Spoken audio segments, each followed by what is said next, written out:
అందరికీ నమస్తే. అధికార పార్టీ ఎమ్మెల్యేలు ఇక్కడున్న ఎంఐఎం ఎమ్మెల్యేలతో సహా జనాలకు పోతే తీవ్రమైన అవమానాల పాలు కావాల్సి వస్తుంది. జనం అడ్డుకుంటున్నారు, ప్రశ్నిస్తున్నారు, అడుగుతున్నారు మీరు గ్యారంటీస్ ఏమన్నాయని, లేకపోతే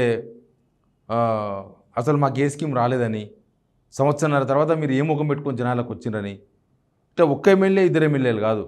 ఈ మధ్యకాలంలో అయితే పాలకుర్తి ఎమ్మెల్యే యశస్విని రెడ్డి, తర్వాత వాళ్ళ ఇన్ఛార్జ్ ఝాన్సీ రెడ్డి వాళ్ళ అత్త, వీళ్ళు పల్లెబాట అనే ప్రోగ్రాం పెట్టుకొని తిరుగుతూ ఉన్నారు.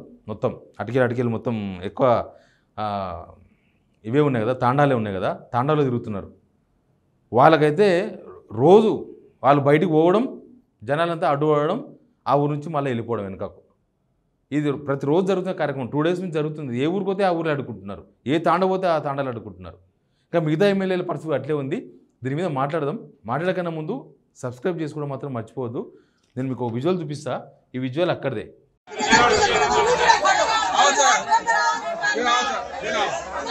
वो तो पिसा है केसीआर से पाले ना खिला 8 वर्ष का ఆయన ఏమంటారు మీరంతా ఐటెం పని అవుతుంది మీరు చిల్లర గిల్లర మాత్రం మీకు పని కాదు అంటారు. ముఖం పడుకొని అంటారు. ఏం చెప్తారు చెప్పు.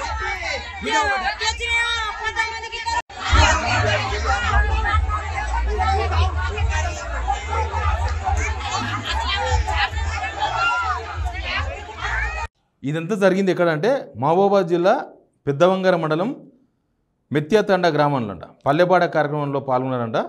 తాగునీటి సమస్య ఉంది, కరెంటు పోతుంది, తర్వాత ప్రభుత్వ పథకాల మంజూరులో ఆమె అనుచరులు అక్రమాలకు పాల్పడ్డరు. ప్రతి ఊర్లో ఇది జరిగింది. ఏదైనా స్కీమ్ కావాలంటే లోకలకు డబ్బులు ఇవ్వాలి, లోకల చేతి దడపాలి. ఇవి ప్రతి కాన్స్టిట్యున్సీలో జరిగింది. ఇంకా మొత్తం వీళ్ళు అసలు ఆఫీసర్స్ని లెక్కలోకి తీసుకుంటలేదు గవర్నమెంట్. మొత్తం కార్యకర్తలే ఇందిరమ్మ కమిటీలను వేసేసిండ్రు. ఆ ఇందిరమ్మ కమిటీ ఎవరికి డిసైడ్ చేస్తే వాళ్ళకే.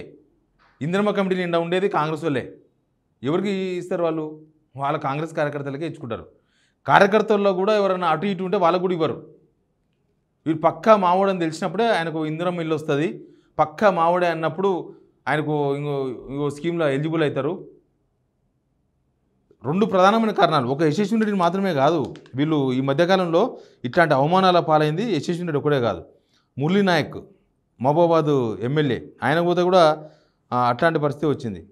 వాళ్ళతో పాటు Koram Kanakaiah Yellandu MLA, plus Beerla Ilaiah Aler MLA, Mandula Samuel మొన్నే ఆడియో వీడియో చూసారు కదా, ఆయన తుంగుతుర్తి ఎమ్మెల్యే. వీళ్ళందరి పరిస్థితి అదే. ఇక వీళ్ళు ఈ మధ్య కానీ లాస్ట్ మనం ఈ 1.5 yearకి వెళ్ళి చూస్తే చాలామంది ఎమ్మెల్యేలు ఉన్నారు. ఖమ్మంలో పొంగులేటి శ్రీనివాసరెడ్డిని అడుగుతున్నారు మినిస్టర్ని, అది ఏ స్కీములు రాలే మాకు. అందుకే మినిస్టర్లు డైరెక్ట్ జనాలకు పోయే ప్రోగ్రాం పెట్టుకుంటలేరు. డైరెక్ట్ జనాలకు పోకుండా ఏదో వేదికలు ఏర్పాటు చేసుకొని వేదిక మీద నుంచి మాట్లాడుతున్నారు. బట్టి విక్రమార్క అయితే జనాలకు అస్సలు పోతలేడు. మినిస్టర్లు గ్రామాలకు పోతలేరు, మొత్తం బంద్ చేసిండ్రు. శ్రీరబాబు లాంటి వాళ్ళు కూడా నియోజకవర్గ కాన్స్టిట్యున్సీకి హెడ్-క్వార్టర్ పోతున్నారు, వాపస్ హైదరాబాద్ వచ్చేస్తున్నారు. జనాలకు పోతలేరు మినిస్టర్స్ కూడా. ఎందుకంటే వీళ్ళు కొత్త స్కీమ్స్ ఇవ్వలేదు, పాత స్కీమ్స్ ఆపేసిండ్రు. ఒక్కొక్కటి ఇవ్వండి. యువ వికాసం స్కీము వీళ్ళు యాక్చువల్గా June 2 స్టార్ట్ చేస్తామని చెప్పారు.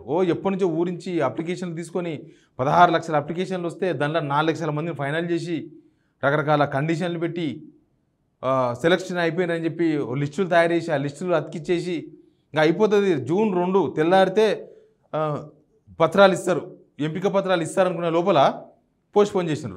రాత్రి పోస్ట్పోన్ చేసి అది ఎప్పుడు అమలు చేస్తారో కూడా తెలియదు. దాని అంతే, దానిలో అక్రమాలు జరిగినాయని చెప్పారు. అంటే 4 లక్షల మంది కూడా ఎలిజిబుల్ గారు, ఇంకా తక్కువ మంది వస్తారని చెప్తున్నారు. దానిలో ఆల్మోస్ట్ అందరూ కాంగ్రెస్ కార్యకర్తలే. ఆ 4 లక్షల మందిలో ఎక్కువ మంది కాంగ్రెస్ కార్యకర్తలే ఉన్నారు. కాంగ్రెస్కు పనిచేసిన వాళ్ళ ఫ్యామిలీ మెంబర్సే ఉన్నారనేదే పెద్ద చర్చ. 16 లక్షల మంది నుంచి 4 లక్షలు తీసుకొచ్చారు. రైతు భరోసా వీళ్ళు వచ్చినాక 15,000 ఇస్తామని 12,000 చెప్పారు. 12,000 కూడా 4 ఎకరాల దగ్గర ఆపిర్రు. 4 ఎకరాల లోపల చాలామందికి రాలేదు. ఇది పోయిన గవర్నమెంట్ స్కీమ్ అని అనుకుంటున్నారు జనమంతా కూడా. పోయిన గవర్నమెంట్ స్కీమే, అది కూడా ఇస్తలేరు. ఈ గవర్నమెంట్ కొత్త స్కీమ్ ఏం కాదు, పాత గవర్నమెంట్ స్కీమే కొనసాగిస్తలేరు. ఇక ఇందిరమ్మ ఇండ్లు మీకు తెలుసు. ఇందిరమ్మ ఇండ్లు పైసలు వీళ్ళు ఇచ్చేది 5 లక్షలు, చేతిలో 1,00,000 రూపాయలు పెడితే తప్ప ఇందిరమ్మ ఇంటికి ఎలిజిబుల్ రాదు లోకల్ లీడర్లకు. 1,00,000 రూపాయలు, ఇంకా మిగిలింది అంతా 4 లక్షలే మిగులుతుంది. ముందు వీళ్ళకి ఇవ్వాలి, ముందు పునాది లేపితే తప్ప వాళ్ళకి పైసలు రావు. ఫస్ట్ ఎలిజిబుల్ కావాలంటే ముందు వీళ్ళకు ₹1,00,000 సమర్పించుకోవాలి వరకట్నం. ఆ ₹1,00,000 ఇచ్చిన వాళ్ళే సెలెక్ట్ అయినరు. ఎక్కువ కాంగ్రెస్ కార్యకర్తలనే సెలెక్ట్ చేసిండ్రు. కాంగ్రెస్ కార్యకర్త అన్నతోళ్ళకి ఇందిరమ్మ ఇండ్లు ఇచ్చిర్రు అనేది మొత్తం రాష్ట్ర వ్యాప్తంగా నడుస్తున్న చర్చ. తర్వాత రేషన్ కార్డులు, ఆ రేషన్ కార్డులు కూడా ఎవరికి ఇస్తున్నారో ఎవరికి ఇస్తలేరో, కొత్త రేషన్ కార్డులు వచ్చినాయంటారు, రాలేదంటారు. కొంతమందికి బియ్యం దొరికినాయి, సన్న బియ్యం, కొంతమందికి స్టాక్ లేదంటున్నారు. అసలు రేషన్ కార్డులే ఇంకా మొత్తం అలాట్ కాలేదని చెప్తున్నారు. మొత్తం ఎన్నో లక్షల, దాదాపు 12 లక్షలు 13 లక్షల అప్లికేషన్లు ఉంటే వీళ్ళు 1,30,000 1,20,000 ఎలిజిబిలిటీ ఉన్నారు. మిగతా వాళ్ళంతా ఎలిజిబిలిటీ లేరని చెప్పిండ్రు. ఆ 1,20,000 కొంతమందికి ఎలిజిబిలిటీ ఇచ్చారు, కొంతమంది ఆపేసిండ్రు. ఇవన్నీ ఎలక్షన్తో ముడిపడినాయా, రేపు లోకల్ బాడీ ఎలక్షన్స్ వస్తే తప్ప రిలీజ్ కావా ఏమో తెలియదు. ఇట్లా పాత స్కీమ్స్, కొత్త స్కీమ్స్ ఏమి అమలు కాలే. వీళ్ళు ఇచ్చిన 6 గ్యారెంటీలు అమలు కాలే. ₹500 సిలిండరు కొంతమందికి పరిమితంగా అమలైంది. కరెంటు బిల్లు 200 యూనిట్లు కరెంటు బిల్లు అది అంతంతనే అమలైంది. ఇట్లా వీళ్ళు ఇచ్చిన కొత్త స్కీమ్స్ అమలు కాలేదు, పాత స్కీమ్స్ ఆగిపోయినాయి. ఇప్పుడు కొత్త స్కీమ్ అంటే పెన్షన్ 4,000 రావాలి, రాలేదు. పోనీ ₹2,000 ఇస్తున్నారా అంటే ఎప్పుడో మంత్ ఎండింగ్లో వస్తే ఇచ్చినట్టు, లేకపోతే పోయినట్టు. మళ్ళీ నెల ఇస్తారు, ఈ నెలది వచ్చే నెల ఇస్తున్నారు. ఇట్లా మొత్తం అవుట్సోర్సింగ్ ఉద్యోగుల జీతాలు ఆపినరు, కాంట్రాక్టర్ ఉద్యోగుల జీతాలు ఆపినరు. ఇట్లా చాలా ప్రాబ్లమ్స్, గ్రౌండ్లో చాలా ప్రాబ్లమ్స్ ఉన్నాయి. ఈ 1.5 ఇయర్లో గ్రామాల్లో డెవలప్మెంట్ మొత్తం ఆగిపోయింది. సర్పంచులు లేకనా, లేకపోతే ఫండ్ లేకనా గ్రామ పంచాయతీలకి. అసలు ట్రాక్టర్లకు డీజిల్ లేక, ట్రాక్టర్లో డీజిల్ కూడా లేక ట్రాక్టర్లను కూడా ఆ ఫైనాన్స్ వాళ్ళకు వాళ్ళకు వీళ్ళకు ఆ డబ్బులు ఇచ్చిన వాళ్ళకు అప్పచెప్తున్నారు. అట్లాంటి సిచ్యువేషన్ ఉంది గ్రౌండ్లో. ఇక ఈ టైంలో ఈ ఎమ్మెల్యేలేమో తప్పదు కదా, రేవంత్ రెడ్డి గారు చెప్పినారు మీరు పోవాలి, జనాలకు పోవాలి, మనం ఇచ్చిన స్కీమ్స్ మొత్తం జనాలకు మీరు చెప్పాలని చెప్పారు. అసలు ఏం స్కీమ్ ఇచ్చిండ్రో గవర్నమెంట్లకే క్లారిటీ లేదు. ఏం స్కీమ్ ఇచ్చినాక జనాలకు తీసుకుపోవాలి. వీళ్ళేందంటే గవర్నమెంట్ మీద వ్యతిరేకత ఉన్నా సరే కనీసం మన మీదనన్నా వ్యతిరేకత లేకుండా చూసుకోవాలి. మళ్ళీ ఎలక్షన్ తప్పదు కదా, ఇంకో 3-3.5 ఏళ్ళు ఎలక్షన్ పోవాలంటే ప్రాబ్లం అవుతుంది. మా ఊరికి రాలేదంటారు కాబట్టి తిరుగుదాం, అట్లా పోయి తిరిగి అవే హామీలు ఇస్తాం, ఇస్తాం, రేపు ఇస్తామని చెప్తామని పోతే ఊరిలోకి పోతేనేమో చూసారు కదా ఇప్పటిదాకా యశస్విని రెడ్డిది అట్లాంటి పరిస్థితి. హైదరాబాద్లో అయితే ఇక్కడ యాకుత్పురా ఎమ్మెల్యేను ఆ లోకల్ లీడర్లు అడుక్కున్నారు, లోకల్ జనం అడుక్కున్నారు. అసలు డెవలప్మెంట్ లేదు, ఏం లేదు, గెలిచి సంవత్సరం అయింది, ఇప్పుడు వచ్చినామా. ఇంకా ప్రతిపక్షంలో ఉన్న ఎమ్మెల్యే ఆయన, సరే గవర్నమెంట్ సపోర్ట్తో ఉండొచ్చు, ఎంఐఎం గవర్నమెంట్ కలిసి ఉండొచ్చు, కానీ ఆయననే అడుక్కున్నారు. ఇక అధికార పార్టీ ఎమ్మెల్యేది ఎంత? అధికార పార్టీ ఎమ్మెల్యేలు జనాలకు సమాధానం చెప్పలేకపోతున్నారు. వడ్లకు బోనస్ కూడా ఇవ్వలేదు. వడ్లు కొన్నారు, బోనస్ లేదు. అసలు బోనసే వీళ్ళది. వడ్లు కొనడం అనేది ఎప్పటి నుంచో ఉంది. పాత గవర్నమెంట్ కూడా వడ్లు కొన్నది. కానీ ఈ గవర్నమెంట్ వచ్చిన తర్వాత బోనస్ ఇస్తామన్నారు. లాస్ట్ టైం బోనస్ 50% ఇవ్వలేదు. ఈ టైం బోనస్ ఇంకా స్టార్టే కాలేదు. రైతుల ఒడ్లు కొట్టుకుపోయినాయి, నష్టపరిహారం ఇస్తామన్నారు, వాళ్ళకి ఎవరికి నష్టపరిహారం ఇవ్వలేదు. తర్వాత పంటలు లాస్ట్ మొన్న అకాల వర్షాలతో పోయిన వాళ్ళకు బీమా ఇస్తామన్నారు, బీమా లేదు. ఆ పంటలకు బీమా లేదు. ఇట్లా మొత్తం గ్రౌండింగ్లో పైన కనిపించేంత షోపుటప్ కింద గ్రౌండింగ్లో షోపుటప్ ఉండదు కదా. గ్రౌండ్లో వాస్తవం కనబడాలి.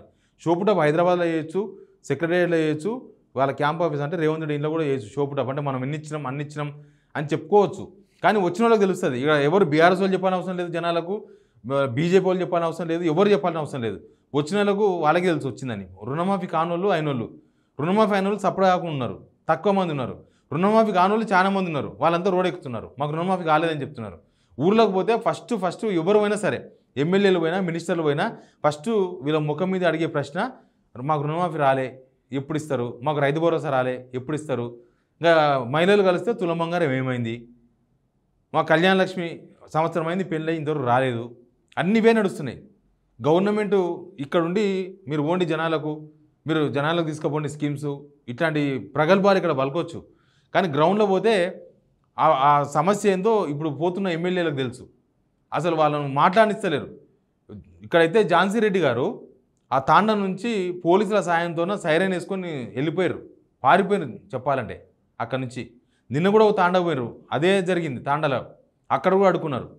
సమాధానం కూడా చెప్పలేని పరిస్థితుల్లో ఎమ్మెల్యేలు సమాధానం కూడా చెప్పలేకపోతున్నారు. కనీసం ప్రభుత్వంలో ఉన్న వాళ్ళు ఇవాళ కాదు రేపు అవుతుంది అని ఒక సమాధానం కూడా. ఎందుకంటే వీళ్ళు చాలా డేట్స్ తిన్నారు.